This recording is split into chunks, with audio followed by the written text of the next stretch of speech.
Um, yung Parmatan race, compared to other races that I joined, this one is totally different. Talagang aside from being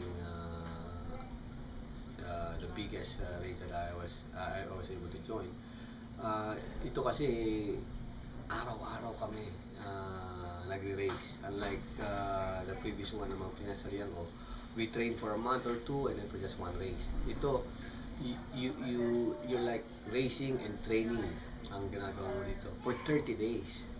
And pinakamaganda dito, you get the chance to go places around Philippines. So nakikita mo lahat yung mga magagandang place sa Philippines, at saka yun nga, ginagawa mo yung gusto mo na ano din. So nag-enjoy ka while you are doing parang R&R, pero uh, well supported. So iba talaga to. This is the best race ever.